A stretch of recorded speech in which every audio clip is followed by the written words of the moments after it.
This morning we flew out of San Jose into Los Angeles. Now we're headed out to Indianapolis.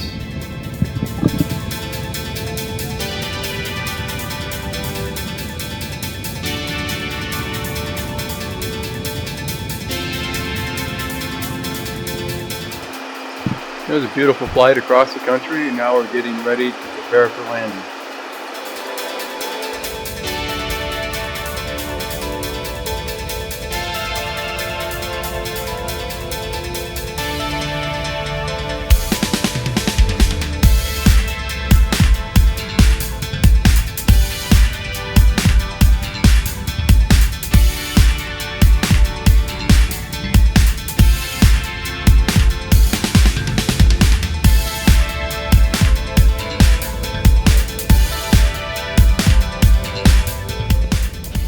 We just landed in Indianapolis and we're headed to Louisville, home of the Louisville Slugger baseball bat. Beautiful downtown Louisville. We just arrived at the Louisville Slugger baseball bat museum and factory, and we're going to go inside and take a tour of the factory and see how bats are made. Hey everybody, welcome to Louisville Slugger. I'm Garrick Napier, I'm the Pro Bat Coordinator, and today we're going to show you how we make Major League Baseball players' bats. First part of the process we go through, this is our billet storage area. This is where all the Major League quality woods comes from the mills. This is our Pro CNC lathe. This is where we turn all of our major and minor league player bats. We can turn a bat once about every 37 seconds on here.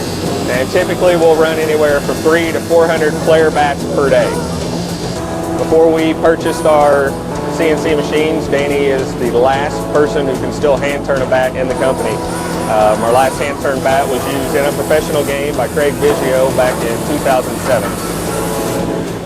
Here I'm posing with a baseball bat that was made for Alan Trammell of the Detroit Tigers. We finished our tour and now we're ready to head out. But first, and no trip to Louisville would be complete without a visit of the David statue in downtown Louisville. Yeah, we're now in Bowling Green, Kentucky, and we're here to visit the National Corvette Museum. The museum has a collection of vintage and late model Corvettes.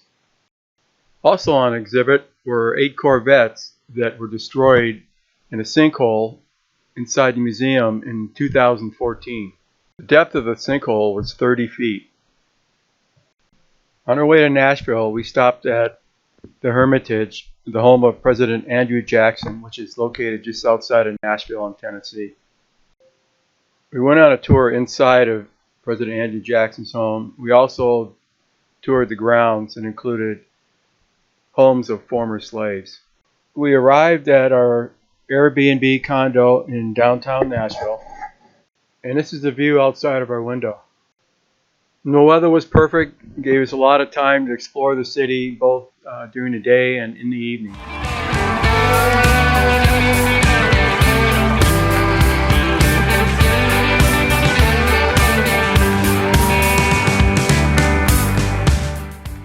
We took a tour of the Ryman Theater, the home of the original Grand Ole Opry during the day, and we were very fortunate that later in the evening we were able to get tickets to see a live performance.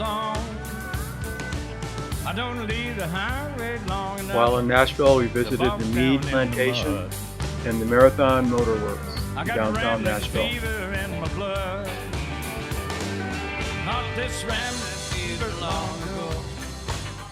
On our way to Indianapolis, we stopped at a park near Bloomington, Indiana, to take some pictures of the fall colors. Never gave a damn, honey, the damn sure told you wrong. Had rambling fever all along. And now we're off to the Indianapolis 500 Speedway. The kind that can't be measured by degrees. At the Speedway, we met up with Taylor, and we did a tour of the Speedway, a lap around the track, followed by a tour of the museum with race cars dating back to 1911.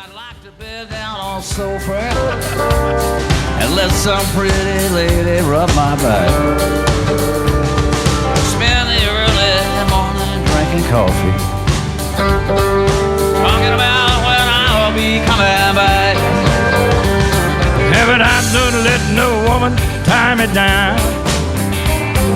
I never get too old to get around. I want to die along the highway and run away like some old highway. And now we're off to the Indianapolis airport to pick up Christine and Peter, and we're all headed up to Purdue for the weekend. On Saturday, we went to the Purdue-Illinois game and managed to only stick it out until halftime. It was pouring rain and about 43 degrees. And then Sunday was a beautiful day. Taylor gave us a beautiful tour of Purdue campus.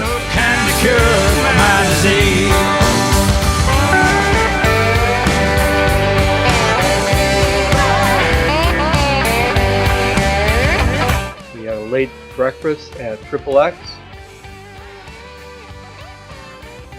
And later in the afternoon, Taylor took us all to the airport and we headed on our way home.